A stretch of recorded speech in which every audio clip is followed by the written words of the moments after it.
In this video, we'll introduce the sum and difference formulas and apply them. So here are your sum and difference identities or formulas for sine, cosine, and tangent. I'm not going to read them all to you. I'm not going to make you memorize them either. I will provide these on a formula sheet for an exam, but you do need to be comfortable with them. You need to be able to recognize when to apply them. So I would encourage you to write them every time you do a problem just to get used to them. So let's see how we might use these formulas. Let's find the exact values for these couple expressions. First, we have cosine of negative 105 degrees. Now, 105 degrees is not one that's on the unit circle, but considering the direction saying find the exact expression, that means don't plug it into your calculator. So we're going to use one of these sum or difference formulas to find this exact value. We're going to use a cosine sum function. And what we're going to do here is we're going to figure out what two numbers, angle measures, that are on the unit circle add together to be this negative 105 degrees. And sometimes this can be tricky to come up with what they are. But negative 60 degrees and negative 45 degrees adds together to give us negative 105 degrees. And sometimes there's more than one right answer, more than one combination of adding or subtracting that could give you that angle measure. We could have used the difference identity and just had it minus and then have our 45 be positive. We'll get the same answer either way. Negative 60 degrees is our A, negative 45 degrees is our B, and we're just going to plug it into the formula. Cosine of negative 60 degrees times cosine of negative 45 degrees minus sine of negative 60 degrees sine of negative 45 degrees. And then these are values that we know from the unit circle. Cosine of negative 60 degrees, that's 1/2. Cosine of negative 45 degrees, square root of 2 over 2.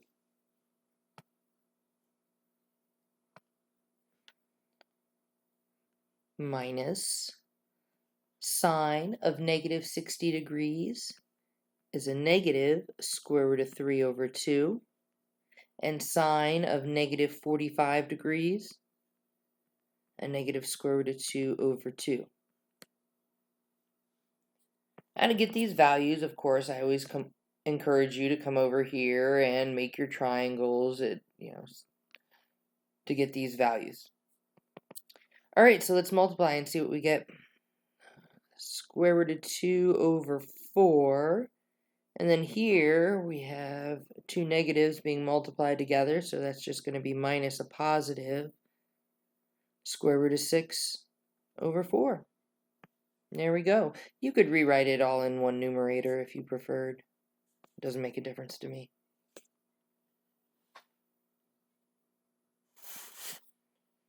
All right, let's take a look at tangent next.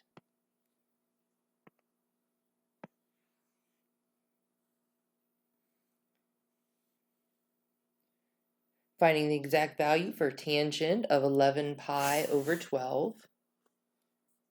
So rather than trying to add the fractions together to get this radian measure, I'm going to convert this to degrees and then think about what's going to add or subtract to give me that value. So converting 11 pi over 12 to degrees, it's 165 degrees, so tangent of 165. And I can get 165 degrees by adding 120 degrees plus 45 degrees together. All right, so then that means that we're using this tangent sum function formula right here.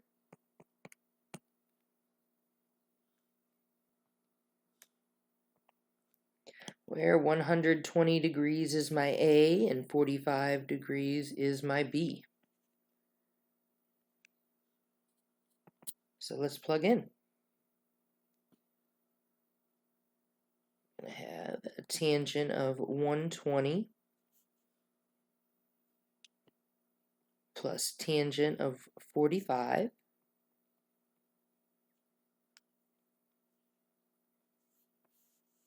over 1 minus tangent of 120 degrees times tangent of 45 degrees. And we'll plug in our known values. Again, you're going to want to make your triangles if you don't have these memorized. I prefer not to memorize them and just make my little triangle on the side at 120 degrees and 45.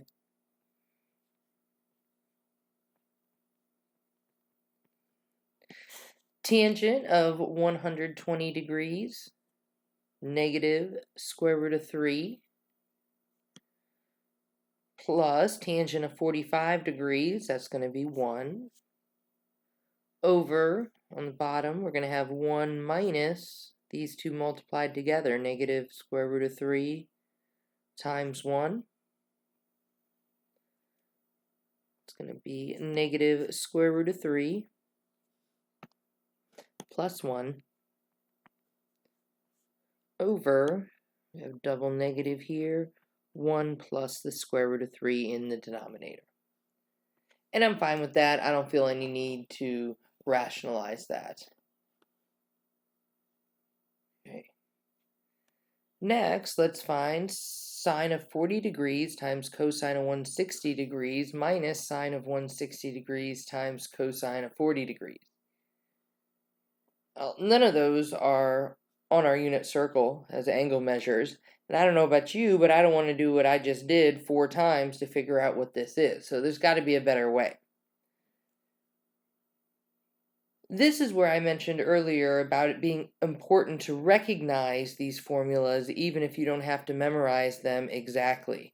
See, this problem we were given, it's sine cosine minus sine cosine, and if you look up here,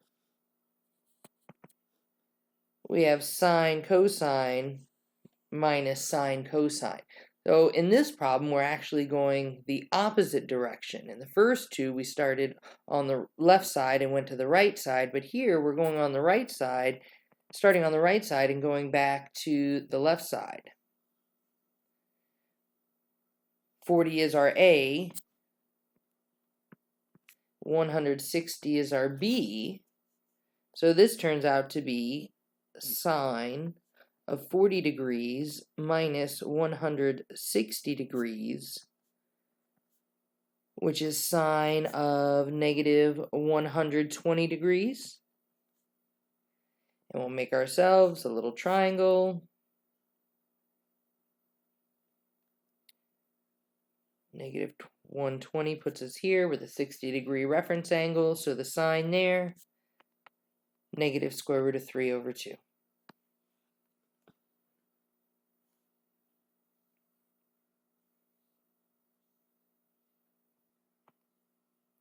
This last example does a little bit of it all. I like this a lot for an exam question.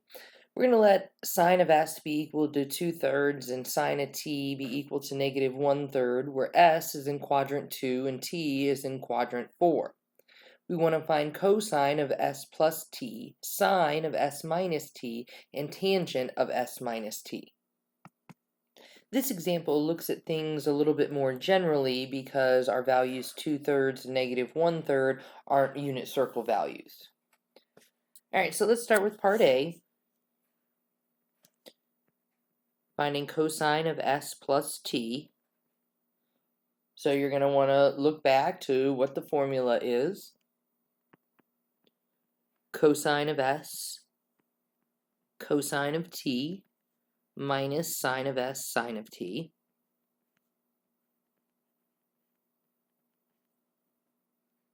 So that means I need to know what all those values are to be able to plug in. And all I know right now are sine of s and sine of t. So I need to figure out what cosine of each of those are. So what we're going to do is we're going to come over here and we're going to create triangles. We'll start with the triangle that's created by angle S. S is in quadrant 2.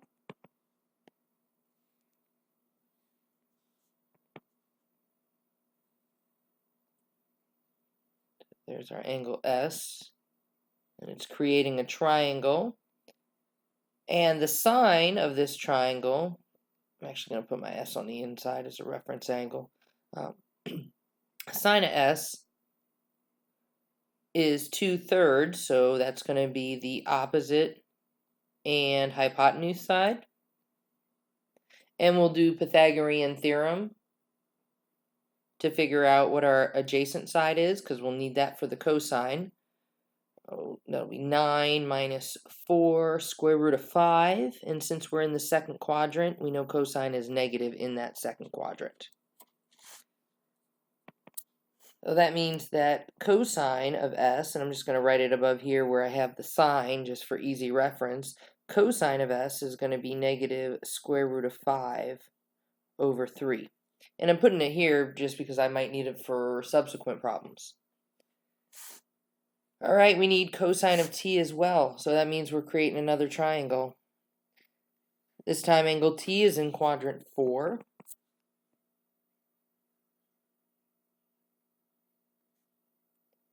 And the sine of this triangle is negative 1/3. We know the sine value is negative in this quadrant, so the negative is on our opposite side. It never goes on the hypotenuse. And then we'll do Pythagorean theorem again to get our adjacent side. So that's going to be 9 minus 8 square root of 8, which will simplify to 2 square root of 2. And in the fourth quadrant, cosine is positive. So now we have cosine of t equal to 2 square root of 2 over 3. All right, great. We got all the values we need. Now let's just plug it into our formula. Negative square root of 5 over 3 times 2 square root of 2 over 3 minus 2/3 times a negative 1/3. Multiplying together, that's negative 2 square root of 10 over 9 plus 2/9. There we go. Again, if you want to add them together and have it on a single numerator, that's fine. Either way.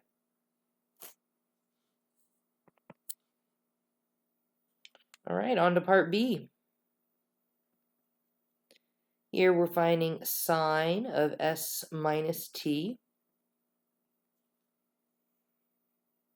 We want to go back and look at what our formula is.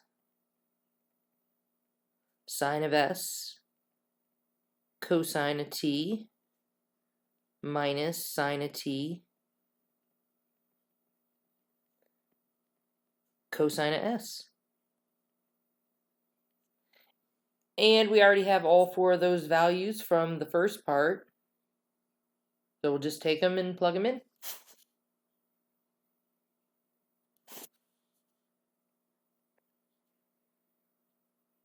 It's 2/3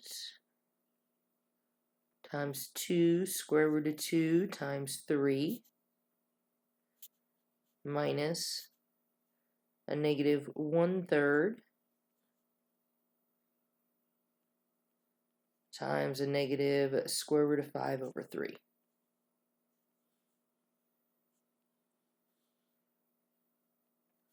Multiplying all that together, it's 4 square root of 2 over 9 minus square root of 5 over 9.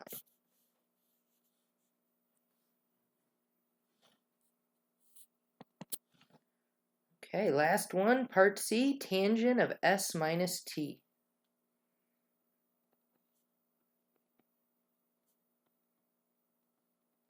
We look back for our tangent formula. Tangent of S minus tangent of t over 1 plus tangent of S times tangent of t.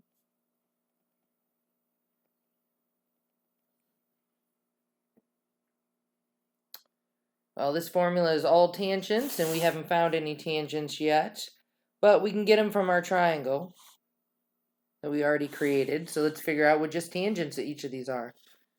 I'm going to write them right here just so I have somewhere I can see them when I scroll back down. So tangent of S, using our S triangle, opposite over adjacent, it's going to be 2 over negative square root of 5. We'll rationalize that.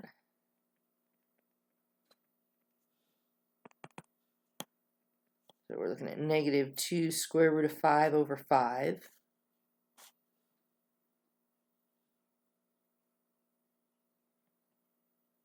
And tangent of T, using our T triangle, opposite over adjacent.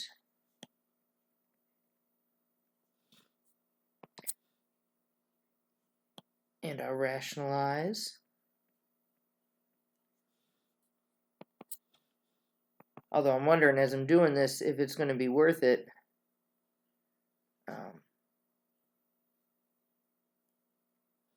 If it's going to be worth it when I have to plug in and simplify. Alright, over 4, because that's going to be 2 square root of 4 on the bottom. Okay, let's plug in.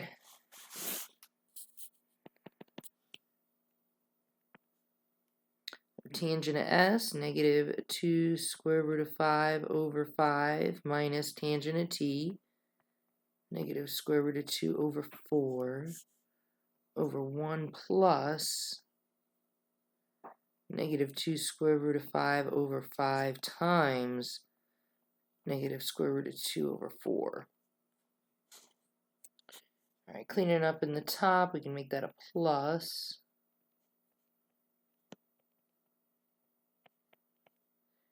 In the denominator,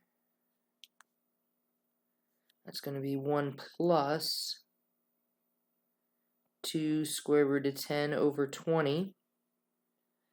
We don't want to leave this complex fraction, so we'll simplify it by multiplying each individual fraction by the LCD of all the fractions, which is 20.